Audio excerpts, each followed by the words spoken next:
तो हम लोगों ने पिछले क्लास में पढ़ा था, ये एक्स एक्सिस हो गया, ये आपका वाई एक्सिस हो गया, करेक्ट ना।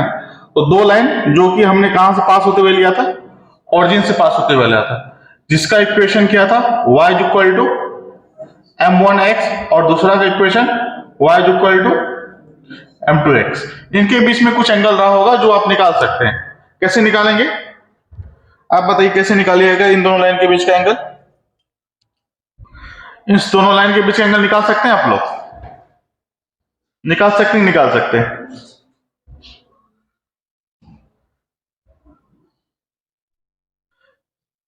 इन दोनों लाइन के बीच एंगल निकाल सकते हैं? कैसे निकालेंगे?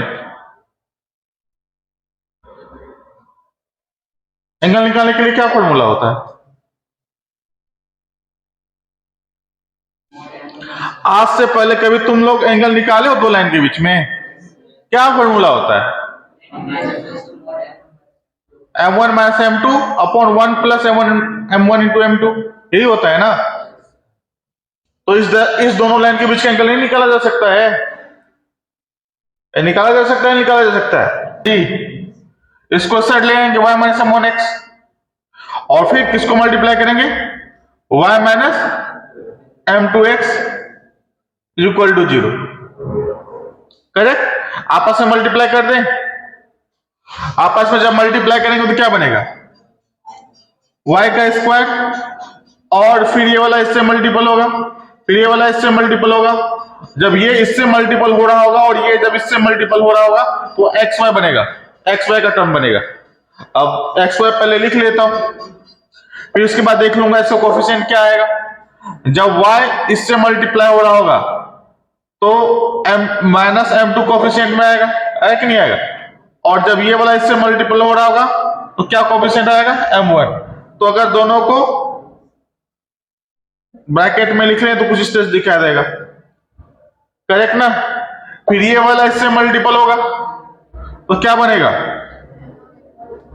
m1 m2 x square equal to 0। यहां तक कोई दिक्कत, कोई परेशानी नहीं? बोलिए, ठीक है। अब देखो, ये स्टैंडर्ड नहीं है, तुमको इस तरह से नहीं दिखेगा। तुमको कैसे दिखेगा, जैसे कि देखो यहां पे अगर आप यहां पे लिखेंगे तो आपको इस तरह दिखेगा, A X square plus X square coefficient को हम लोग क्या मान लेते हैं, क्या मान लेते हैं, ए स्क्वायर। एक्स स्क्वायर कोफिशिएंट को क्या मान लेते हैं, ए मान लेते हैं। वाई स्क्वायर कोफिशिएंट को क्या मान लेते हैं, बी मान लेते हैं। और इसका कोफिशिएंट को क्या मान लेते हैं, 2h X Y plus B square is equal to plus B Y square is equal to 0। यहां तक कोई दिक्कत?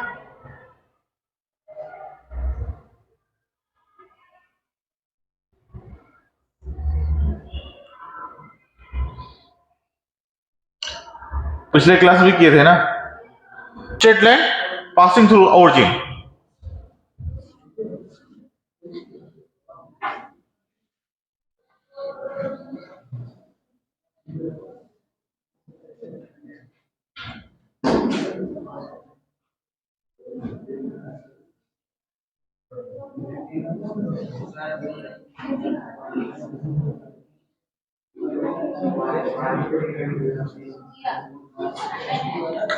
ये आपका स्टैंडर्ड इक्वेशन, ये आपका कैसा इक्वेशन है, पेयर ऑफ स्ट्रेट लाइन का स्टैंडर्ड इक्वेशन, जो कहां से पास कर रहा है, ऑरिजिन से पास कर रहा है। यहां तो कोई दिक्कत नहीं ना। चलिए,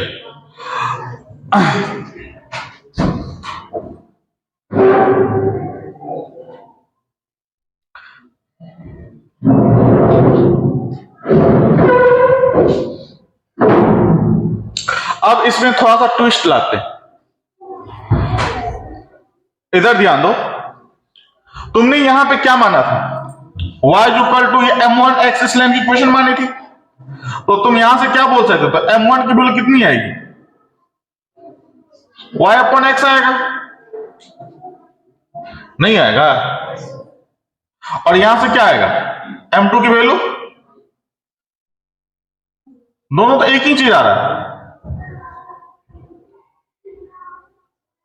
आ रहा है कि नहीं आ रहा। फिलहाल ये जो तुमको दिख रहा है ना, इनको तुमको दूसरे नजरिए से देखना है। कुछ अलगे लोग अलगे बात समझ गया। दूसरे नजर का मतलब ये हुआ तुमको इनको क्वाड्रेटिक की नजर से देखना है। क्वाड्रेटिक की नजर से देखने के लिए आपको क्या करना पड़ेगा, एक्स स्क्वायर से हम क्या करते हैं, डिवाइड कर लेते हैं, इसी को डिवाइड कर लेते हैं, कोई दिक्कत नहीं ना। जब डिवाइड करेंगे तो क्या बनेगा,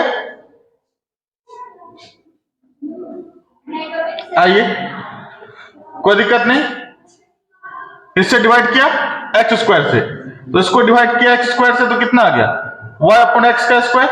जब इसको एक्स स्क्वायर से डिवाइड करेंगे तो कितना आएगा, 2h,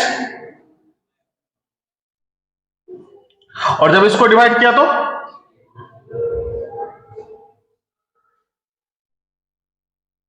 ये क्वाड्रेटिक है, ये क्वाड्रेटिक है ना। क्वाड्रेटिक में जो वेरिएबल है वो क्या है, y अपॉन एक्स। अगर y अपॉन एक्स को एक नया वेरिएबल का नाम दे दोगे t, तो दिखेगा ना तुमको। तो इसके रूट्स भी होंगे, कितने रूट्स होंगे इसके, दो, वेरी गुड।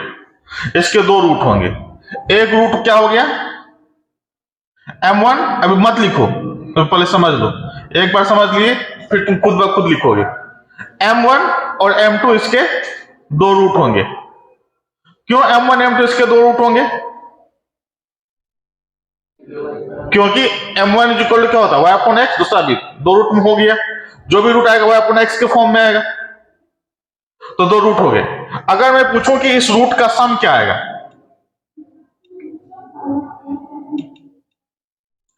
बताओ m1 m2 का सम क्या आएगा,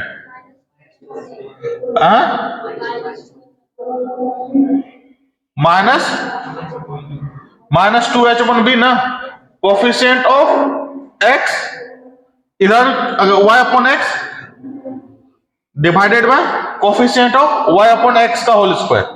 जैसे तुम लोग पढ़ते थे ना A X square B X plus C, अगर उस स्टैंडर्ड से बात करें सम ऑफ रूट्स तो क्या आएगा, minus coefficient of x upon coefficient of x square. तो यहां पे कोफिशिएंट ऑफ वाई एक्स बोलना पड़ेगा, तो माइनस अपॉन बी। तो देखो यहां से m1 प्लस m2 की वैल्यू जो आएगी वो क्या आएगा, माइनस 2h, इस तरह से रिप्लेस करके ये बनाया गया। बात समझ में आ रहा है कि नहीं आ रहा, बोलो।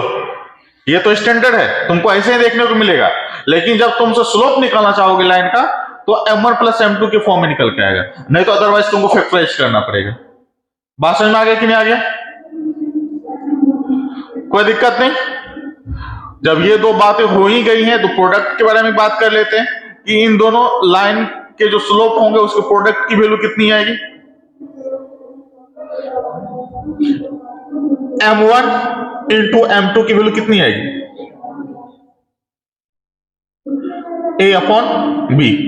यहां तक कोई दिक्कत नहीं ना। अगर तुम इस वाले में m1 प्लस m2 की जगह minus 2h upon B put करोगे और m1 इंटू m2 की जगह a अपॉन बी पुट करोगे तो तुमको ऐसा मिल जाएगा। बात समझ में आ रहा कि नहीं आ रहा। जैसे एग्जांपल के लिए आपको कैसा मिल सकता, इस तरह से मिल जाएगा 2x square plus X Y plus 2y square is equal to 0। तो ये क्या होगा, आपका पेयर ऑफ लाइन की इक्वेशन होगी, है ना। तो इस तरह से कर सकते हैं ना, यहां से a का वैल्यू निकाल सकते हैं, h का वैल्यू निकाल सकते हैं और स्लोप, सम ऑफ स्लोप भी निकाल सकते हैं। पहले इतना लिखो फिर आगे बढ़ते।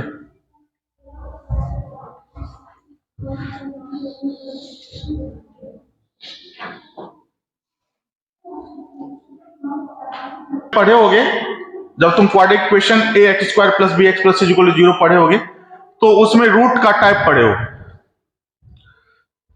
है ना। रूट पे हम लोग कैसे बात करते हैं, जैसे डी की वैल्यू ग्रेटर देन 0 हो गया तो रूट्स क्या हो जाएंगे, रियल हो जाएंगे। डी इक्वल टू अगर 0 के बराबर हो गया तो रूट्स क्या हो जाएंगे, इक्वल हो जाएंगे। अगर डी का वैल्यू लेस देन 0 हो गया तो इमेजिनरी हो जाएंगे। अगर इस केस में ये जो आपका क्वाड्रेटिक है, ये क्वाड्रेटिक है, कैसा क्वाड्रेटिक है, बार बार आपको क्वाड्रेटिक बनाने की आवश्यकता होगी तो इसमें कंफर्टेबल है ना, एक और बना सकते हैं। कैसे बना लेंगे, बी वाई अपॉन एक्स का आपको स्टैंडर्ड ऐसा ही देखने को मिलेगा, बस क्या फर्क रहेगा, यहां पे ए की जगह 1 दे देगा, एच की जगह माइनस दे देगा, 2h की जगह माइनस दे देगा, बी की जगह कुछ 4-5 लिख देगा, है ना, इस तरह से। तो हमेशा आप इसमें कंफर्टेबल रहिए कि आप इसको इस तरह से बना लें, कोई दिक्कत नहीं ना, बोलिए, यहां तो कोई दिक्कत नहीं। अच्छा मैं बोला था अगर ये जो है क्या है, पेयर ऑफ लाइन है, तो किससे मल्टीपल होकर पेयर ऑफ लाइन बना है, 2 लाइन से। वो लाइन क्या था, y इक्वल टू m1x, दूसरा लाइन क्या था, y इक्वल टू m2x। जिस तरह से तुमने मल्टीप्लाई किया था, क्या तुम उसके अपोजिट में उसको फैक्टराइज कर सकते हो, कर सकते हो ना, अरे कर सकते हो, नहीं कर सकते हो, लेकिन फैक्टराइज कब होगा, मैं तुमको एक इक्वेशन देता हूं x square plus x plus 1 equal to 0, इसको फैक्टराइज कर सकते हो तुम, x square plus x plus 1 is equal to 0, इसको फैक्टराइज कर सकते हो, तुम लोग बोलोगे नहीं कर सकते, क्यों नहीं कर सकते, क्योंकि इसका डिस्क्रिमिनेंट का वैल्यू लेस देन 0 कितना है, -3, जिसका डिस्क्रिमिनेंट की वैल्यू नेगेटिव होगा उसको आप फैक्टराइज नहीं कर सकते। जब फैक्टराइज नहीं कर सकते तो मान के चलो इसी तरह से अगर इसका डिस्क्रिमिनेंट नेगेटिव हो गया तो क्या तुम इसको फैक्टराइज कर सकते हो, जब तुम फैक्टराइज नहीं कर सकते तुम कैसे बोल सकते हो कि ये किसी 2 फैक्टर का मल्टीप्लीकेशन रहा होगा, ये बात समझ में आ रहा कि नहीं आ रहा। रियल लाइन तभी प्रोड्यूस होगा जब इनको फैक्टराइज हम लोग कर पाएंगे, और फैक्टराइज होने के लिए डी का value must be greater than equal to 0 होना चाहिए। बात समझ में आ रहा कि नहीं आ रहा, बोलिए। तो अगर डिस्क्रिमिनेंट का वैल्यू कैसे निकालेंगे, डिस्क्रिमिनेंट का वैल्यू कितना आएगा, बी स्क्वायर -4ac शुड भी क्या होना चाहिए, ग्रेटर देन इक्वल टू 0 होना चाहिए, ये होगा ना। तो इस अनुसार से यहां क्या बनेगा, बी स्क्वायर के जगह क्या है, बी की स्क्वायर क्या लिखे, 2h का होल स्क्वायर -4ac,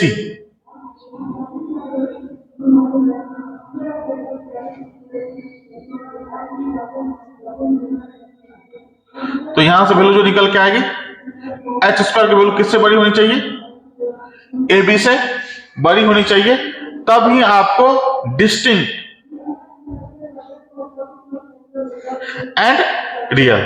अगर यहां मैं इक्वल साइन होल्ड करवा देता तो एक ही लाइन का स्क्वायरिंग हो जाता, मतलब एक ही लाइन को 2 बार प्रोडक्ट करके लिखा होता, जैसे x प्लस वाई का होल स्क्वायर, 2 लाइन की इक्वेशन लिखी, x प्लस वाई का whole square is equal to 0, तो 2 लाइन को ही लिखा गया है ना। तो लेकिन अगर सिर्फ मैं ग्रेटर देन 0 लिया हूं, इसका मतलब एच स्क्वायर की वैल्यू ग्रेटर देन ए भी होगा। अगर ऐसा होता है तो ये गिवन इक्वेशन क्या होगा, रिप्रेजेंट करेगा pair of 2 real straight line, और वो एक दूसरे से डिफरेंट होगा। ये बात समझ में आ रहा है कि नहीं आ रहा, पहले यहां तक लिखो और लिखो नीचे में, lines are real and distinct.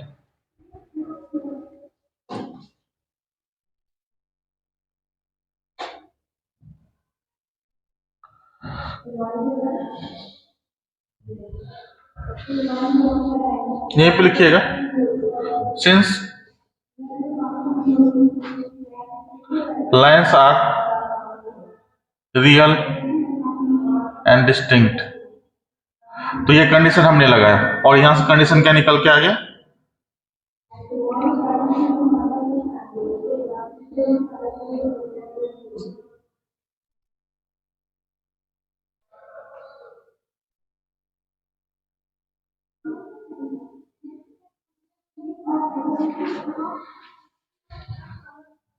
Note का पहला पार्ट है, सेकेंड पार्ट के बारे में था डिस्कस करते हैं।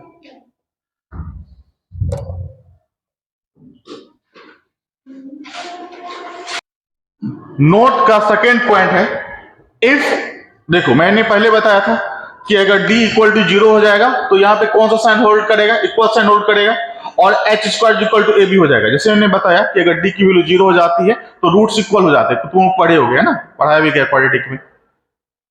तो उस समय जो है दोनों एक लाइन ही अपीयर होगा। तो मैं ये बोला हूं कि if h square equal to a b implies lines are real and equal. इसका मतलब ये होगा कि लाइन एक दूसरे पे लाइक करेगा, that is lines are coincidental.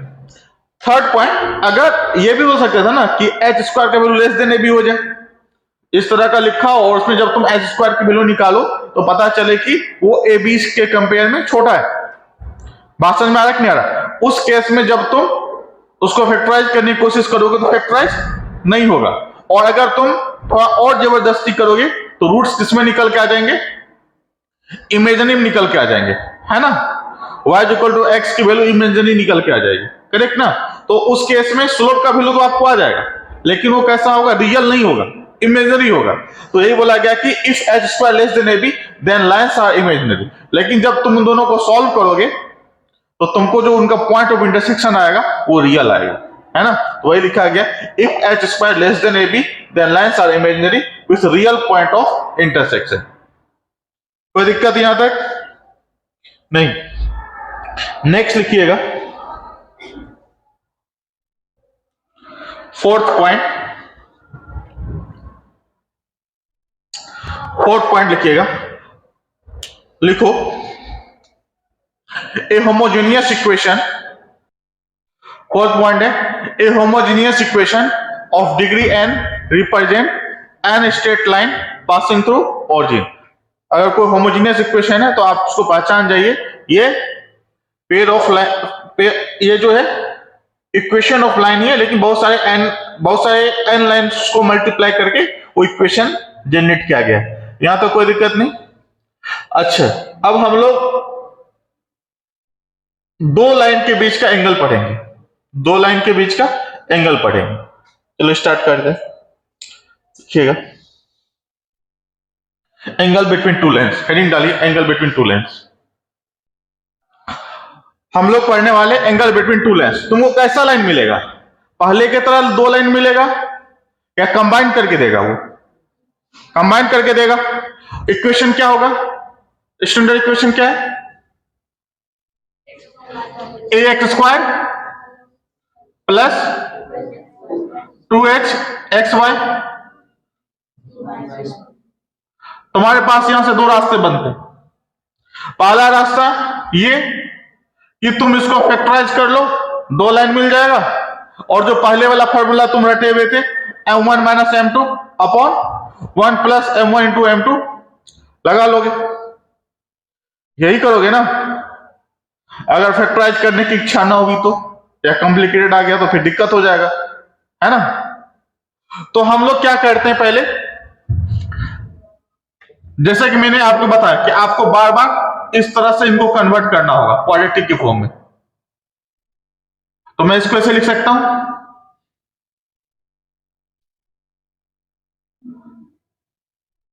X square से बोथ साइड डिवाइड कर दिया और ये जनरेट हो गया, और यहां से m1 प्लस m2 की वैल्यू कितनी आ गई,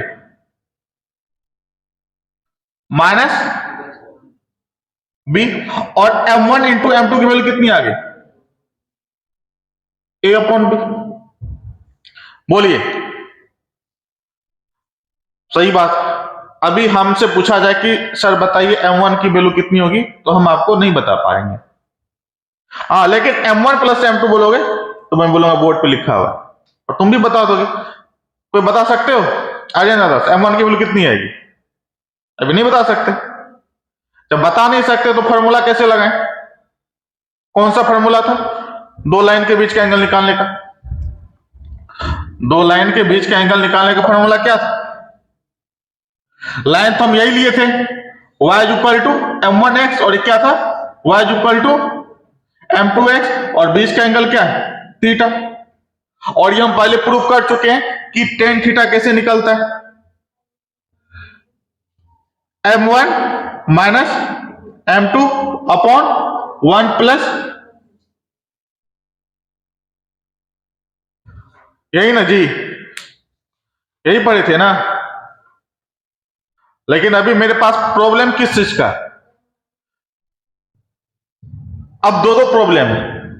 अगर m1 पता होता और m2 पता होता तो मैं डायरेक्ट रख लेता, लेकिन पता नहीं था। लेकिन कुछ जुगाड़ लगाना पड़ेगा, बिना जुगाड़ लगाए तो मैथ में कुछ होता नहीं है, हर एक स्टेप में जुगाड़। तो हमने बोला कि ठीक है रुको तुम, हम तुमको बताते हैं किस तरह जुगाड़ लगाते हैं। बोला कि इसमें कोई बड़ी बात नहीं है, हम इसका वैल्यू तो पता है हमको, ए अपॉन बी होगा, उसमें कोई दिक्कत नहीं है। दिक्कत किसमें? m1 माइनस m2, बिना m1 m2 निकाले हम इसको ला सकते हैं, कोई बड़ी बात नहीं है। तो पहले मैं लिखूंगा m1 प्लस, ये तुम लोग क्लास 10 में भी किए होगे, m1 प्लस m2 का होल स्क्वायर लिख लिए, और फिर जो जो गलती हुई उसको सुधारना है। जब तुम देखोगे तो यहां पे आ गया m1 का स्क्वायर प्लस m2 का square plus 2m1 into m2, क्योंकि होल स्क्वायर है तो कुछ एक्स्ट्रा आ गया ना, बहुत एक्स्ट्रा आ गया। कितना एक्स्ट्रा आ गया? मैंने ये कर दिया।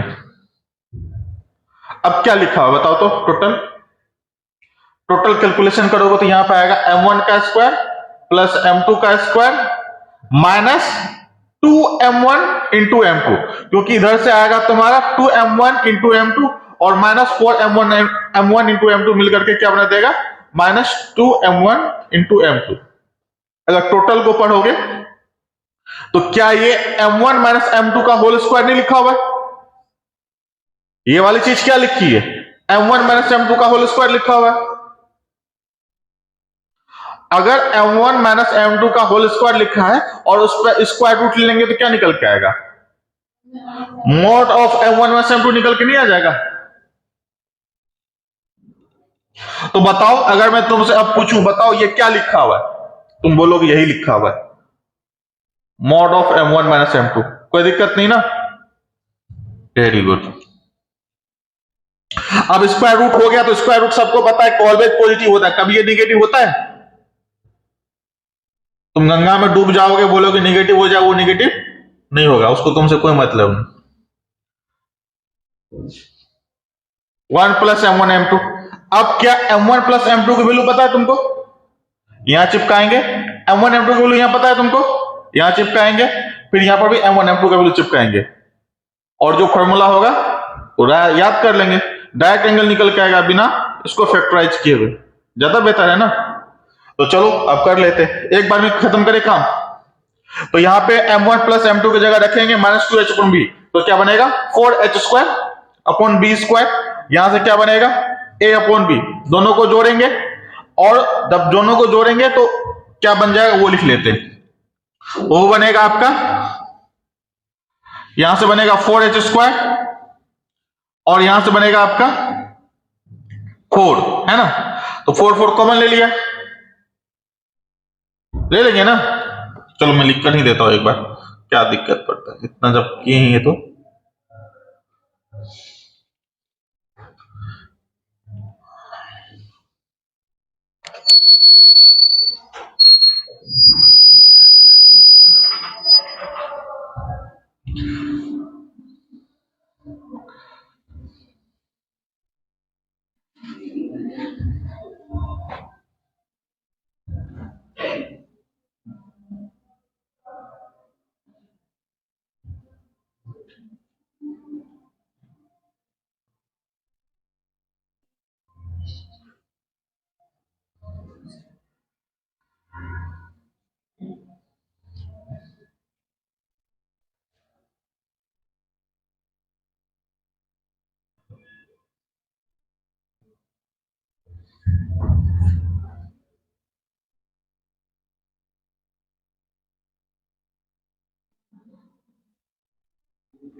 क्या आ गया यहां से, ये देखो यहाँ बी स्क्वायर बनेगा, यहाँ बी है, एलसीएम लेंगे तो बी स्क्वायर बनेगा, तो यहाँ पे 4ab आ गया, और नीचे जो बी निकल के आएगा इधर वाले बी से कैंसिल आउट हो जाएगा, तो नीचे में क्या आएगा a प्लस बी। तो यहाँ पे दो फिर से कॉमन निकाल सकते हैं ना, क्योंकि 4 और 4 का स्क्वायर रूट वो कितना आएगा 2, 4 कॉमन निकाले थे लेकिन आया कितना बाहर, 2 ही बाहर आया ना।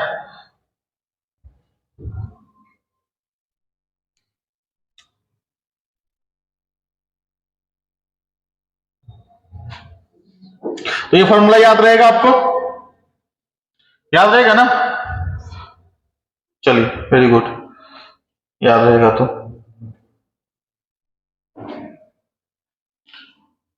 याद करते ही। इसमें पहले पढ़ेंगे केस 1।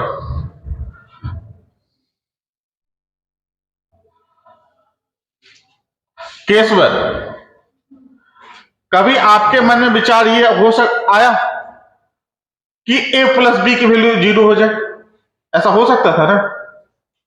जैसे कि मैं एक एग्जांपल देता हूं, x square plus 3xy minus y square, क्या हो गया, एक्स का कोफिशिएंट, एक्स स्क्वायर का कोफिशिएंट 1 हो गया, वाई स्क्वायर का कोफिशिएंट -1 हो गया, दोनों को जोड़ेंगे a प्लस बी तो वैल्यू आएगी। तो अगर आपका a प्लस बी 0 हो गया, a प्लस बी 0 हो गया, a प्लस बी अगर तुम्हारा 0 हो गया या 0 की तरफ अप्रोच कर रहा है, ऐसा हम लोग मान लेते हैं 0 की तरफ अप्रोच कर रहा है, तो टेन थीटा की, तो ये वाली चीज क्या बन जाएगी, टेन थीटा किधर की तरफ अप्रोच करेगा,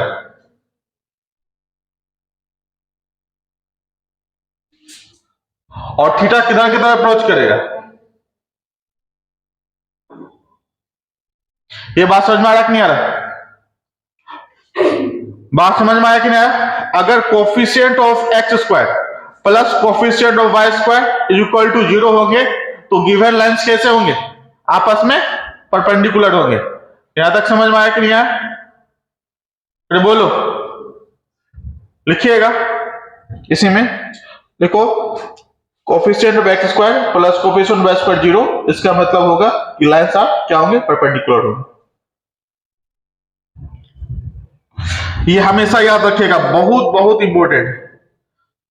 coefficient of x square plus coefficient of, मैं बार बार इसको यूज करूंगा, इसको बार बार बोलूंगा कि बताओ a प्लस बी 0 हो गया तो क्या होगा, और बार बार आपको क्वेश्चन नहीं मिलेगा, बस इसी, ये छोटा सा एक पॉइंट है जो कि आपको यही इसी चैप्टर में नहीं, एलिप्स तक इसका यूज होता है।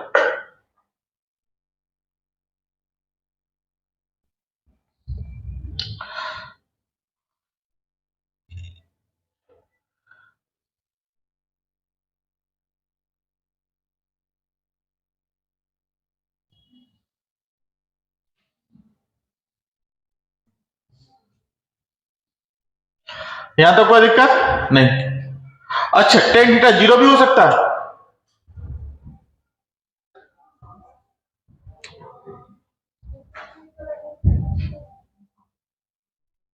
बोलिए, वेरी गुड क्वेश्चन। जो भी डाउट है उसको क्लियर कीजिए, ऐसा नहीं कि उसको पाल पोस के बड़ा कीजिए। हम बोलो, कौन,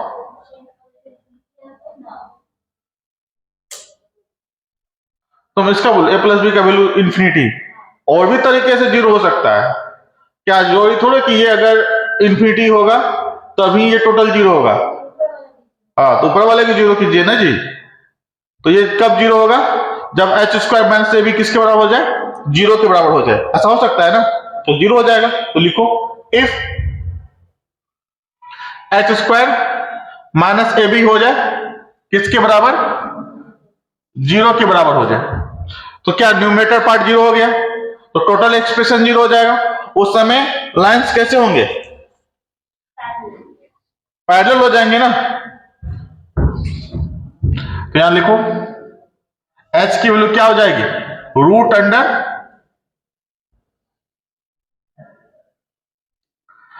तुमको इस तरीके से बोल सकता है, बोलेगा coefficient of x square and coefficient of y square, geometric mean, जो एक्स वाई क्या है, एच है, एच जो ज्योमेट्रिक मीन है किसका, coefficient of x square and coefficient of y square, ऐसा बोल सकता है ना।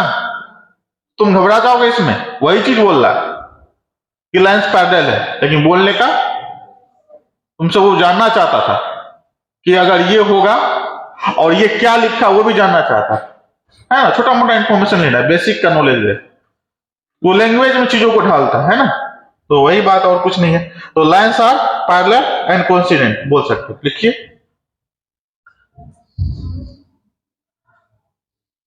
तो यहां से क्या हो जाएगा, देन टेन थीटा की वैल्यू कितनी हो जाएगी, जीरो हो जाएगी, और थीटा की भी वैल्यू कितनी आ जाएगी, जीरो आ जाएगी। दैट इज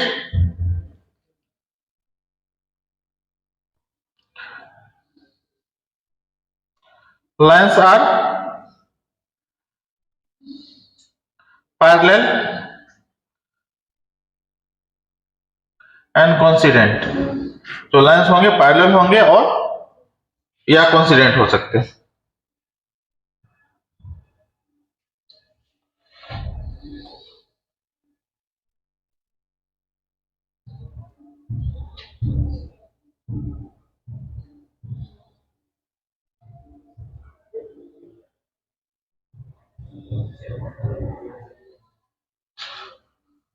केस थर्ड लिखिएगा।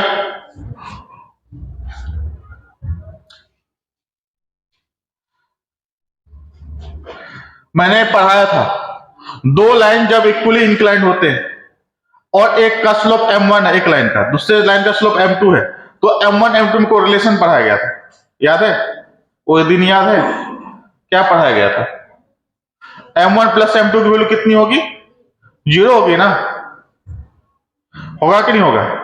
तो लिखो lines are equally inclined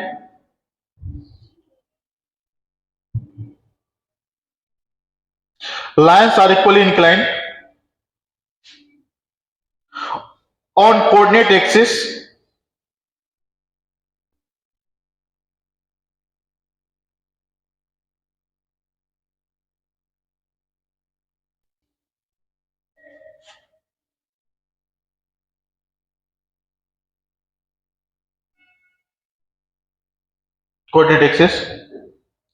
are bisectors, are bisectors, are bisectors। यही पढ़ाया गया था कि लाइन अगर इक्वली इंक्लाइंड होता है ना, लाइन इक्वली इंक्लाइंड होता है और ये दोनों लाइन कहां से पास हो रहे हैं,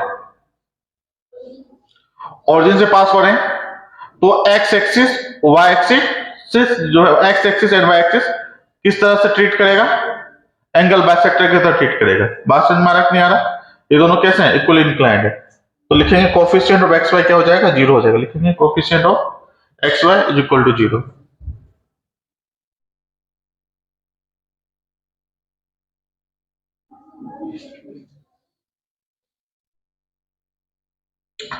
कोफिशिएंट में एक्स वाई क्या होता है, यहां से देखो 2h होता है, 2h होता है,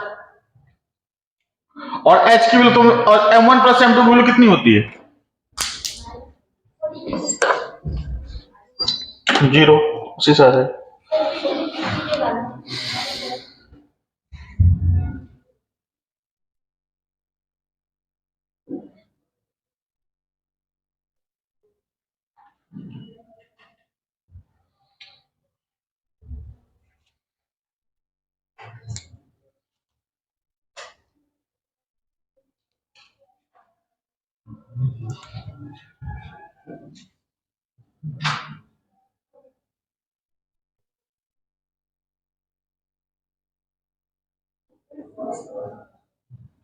देखो ये तुम्हारा लाइन 1 हो गया, y is equal to m1x, और ये तुम्हारा लाइन 2 हो गया, y is equal to m2x। Equally inclined का मतलब, इक्वली इंक्लाइंड का मतलब एक एंगल तुम्हारा थीटा बनेगा, इधर से भी कितना बनेगा, थीटा बनेगा, ऐसा पढ़ाया था, है ना।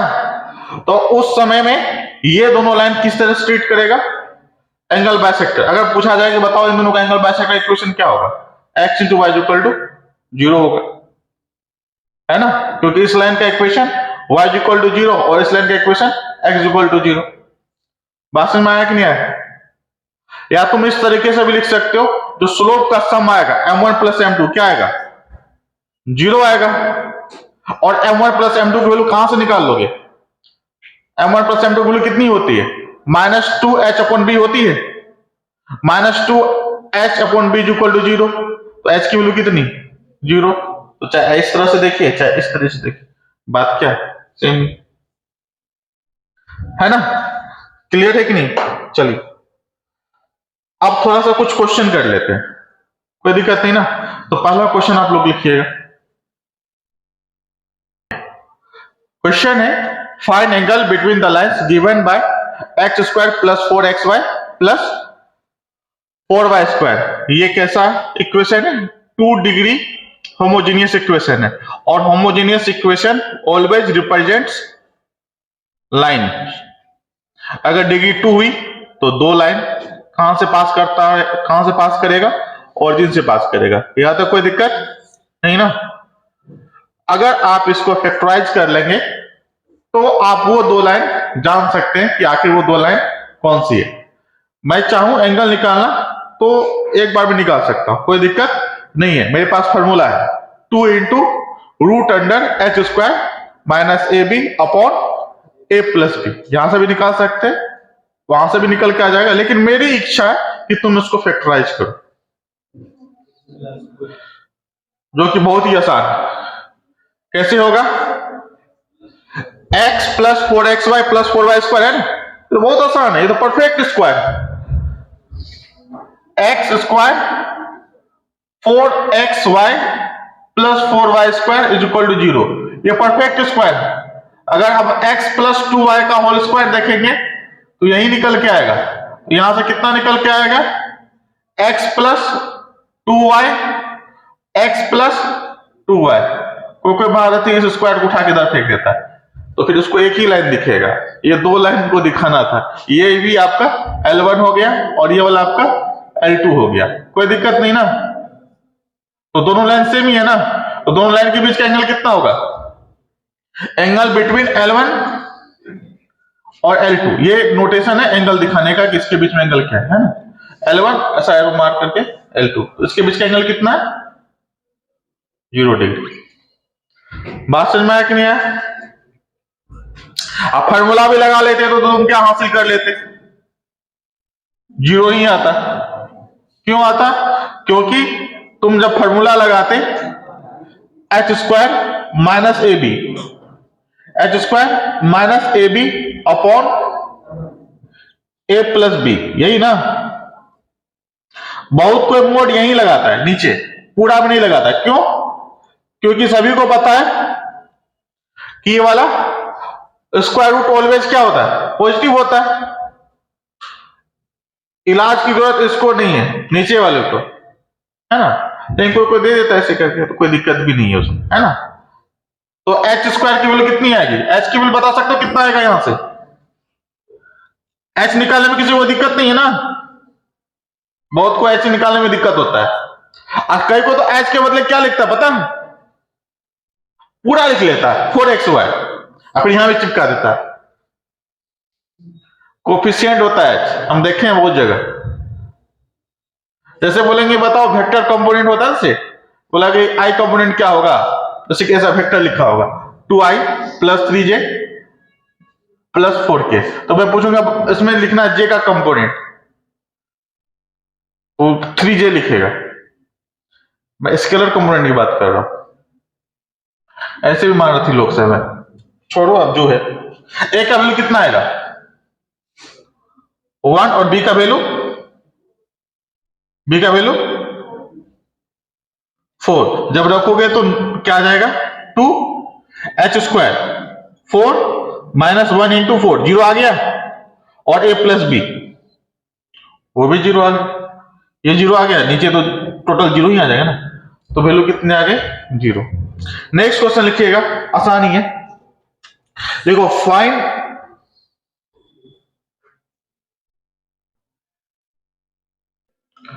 यहां पे h का वैल्यू 2 है ना, तब 2 का स्क्वायर करेंगे 4 आएगा, 4 में 4 0, तो 1/4 5 आएगा, तो 0.5 0 ही आएगा। ये तो बहुत, ये देखो find angle between the lines given by y² minus 3x², आपको ये क्या रिप्रेजेंट कर रहा है, pair of straight line represent कर रहा है ना, तो इन दोनों के बीच का एंगल आपको निकालना, जो कि काफी आसान, निकालिए।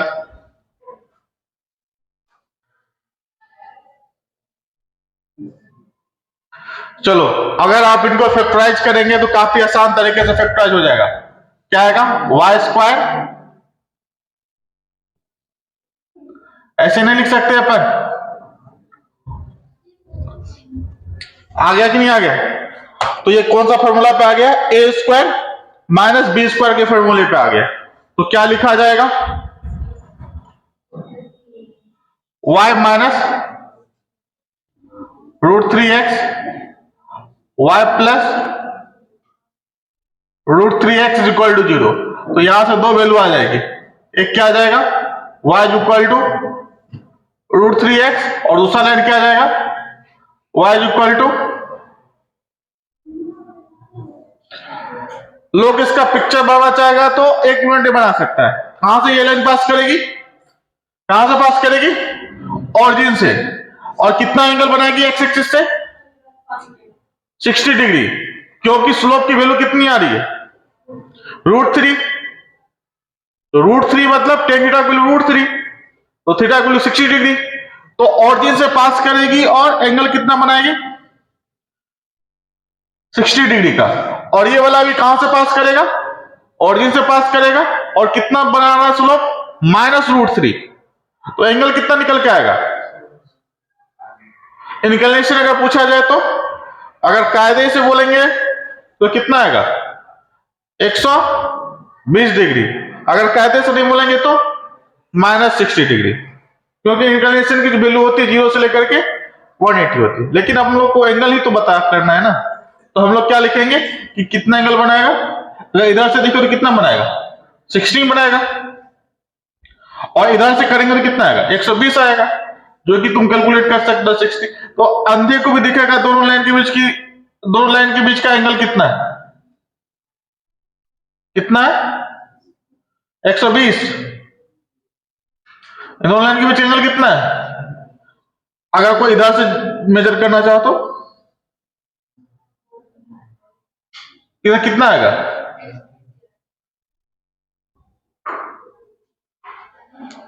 टोटल एंगल का सम कितना आएगा, ये टोटल यहां से यहां तक एंगल का सम कितना आएगा, तो 180 में 120 निकल के तो कितना बचेगा,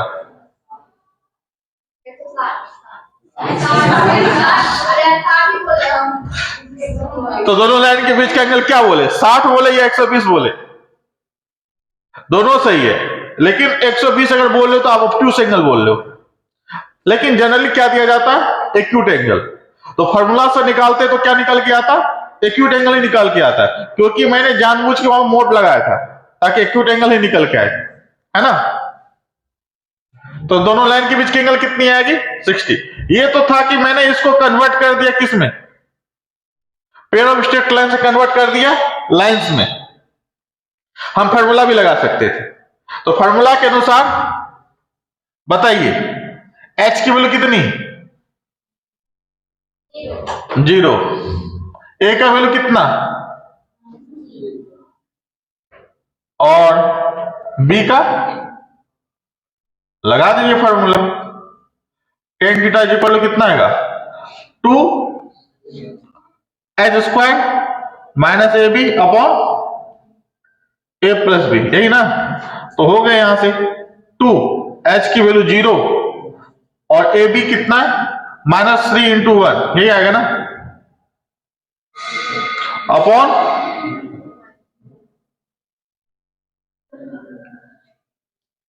तो वैल्यू कितनी आ रही है यहां से देखो,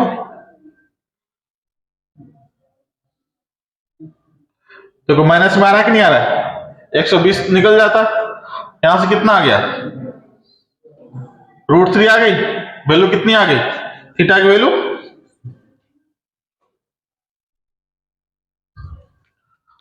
आ गया कि नहीं आ गया। चलिए नेक्स्ट क्वेश्चन लिखिए,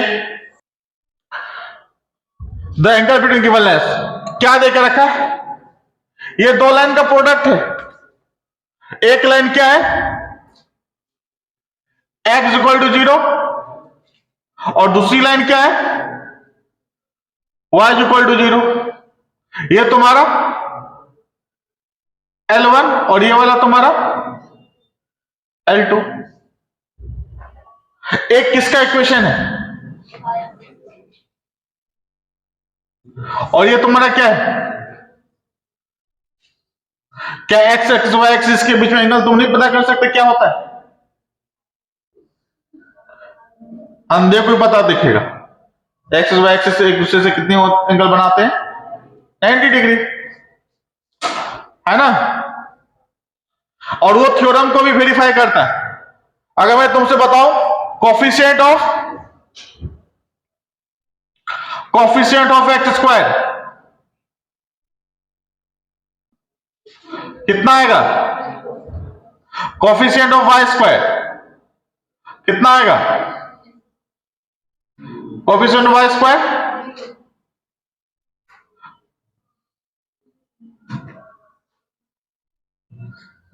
और a प्लस बी 0 हो गया तो, a प्लस बी 0 हो गया तो लेंस आर परपेंडिकुलर, है ना, तो एंगल कितना आएगा, 90 degree.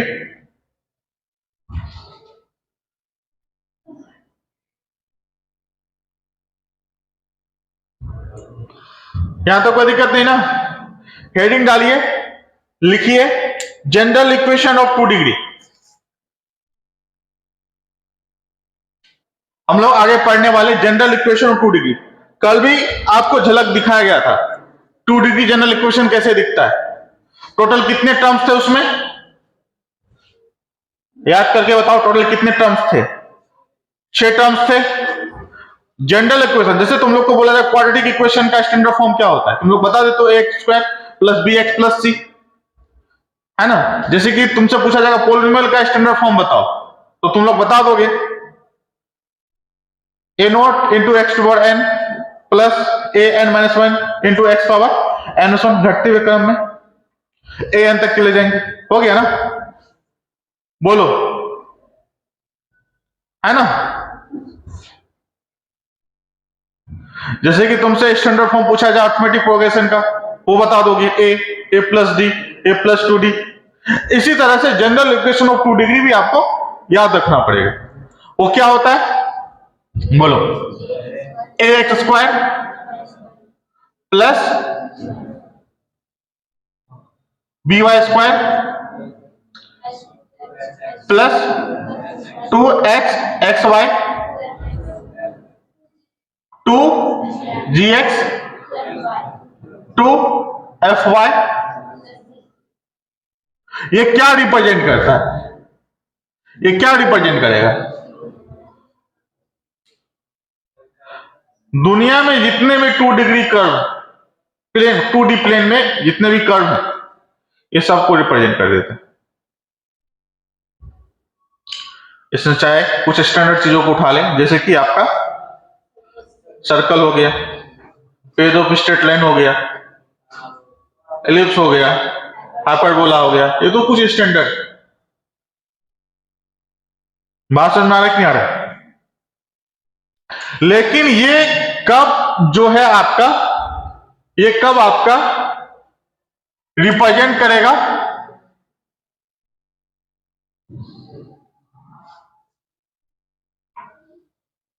Pair of straight line, बताइए। Condition for 2 degree general equation represent pair of lines, लिखिएगा, कंडीशन डेट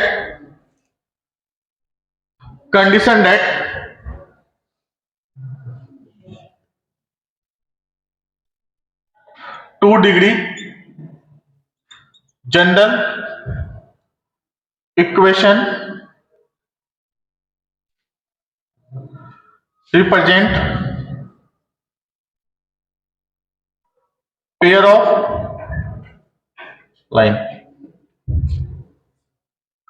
बताया ना कल, एक डेल्टा की वैल्यू होती है जो कि डिटरमिनेंट फॉर्म में होता है। क्या होता है? A b c diagonal elements होते हैं और फिर जी एफ एच एच। इसकी वैल्यू अगर इसकी वैल्यू 0 हो गई तो ये फैक्टराइज हो जाएगा। और ये कैसे बना है? ये डिटरमिनेंट कहां से बना है? सिमिलरली इसको क्या किया गया? क्वाड्रेटिक बना लिया गया। कैसे क्वाड्रेटिक बनाया गया? सबको एक्स स्क्वायर से डिवाइड कर देंगे, ऐसे क्वाड्रेटिक नहीं बनेगा। कैसे बनेगा मैं बताता हूं। एक्स को एक बार सिर्फ वेरिएबल देखो, वाई को कांस्टेंट देखो, वाई को कांस्टेंट की तरह ट्रीट किया जाए तो तुमको क्वाड्रेटिक दिख जाएगा। एक्स स्क्वायर, एक्स वाला टर्म ये हो गया, ये वाला और ये वाला एक्स वाला टर्म हो गया, बाकी वाई तो कांस्टेंट की तरह हो गया। जब तुम उसको फैक्टराइज करोगे और वहां पे तुम लिखोगे डी इक्वल टू 0, तब ये वाला पेयर हो जाएगा। लेकिन हमको इतना मतलब नहीं है कैसे हुआ, बस हमको याद रखना है कि ये वाला 0 होने से आपका जो है ये वाली 2 degree general equation pair of straight line represent करेगा। लेकिन बहुत लोगों को ये जो सॉल्व करने में टाइम लगता है, तो मैं अभी इनको सॉल्व करके जो इक्वेशन बनता है वो लिखवा दे रहा हूं। जब तुम इसको सॉल्व करोगे, डिटरमिनेंट सॉल्व करने आता है ना, आता है कि नहीं आता है? और सॉल्व करने के बाद आपके पास जो आएगा वो ही आएगा। लिखो a into b into c plus 2f g h minus a f square minus b g square minus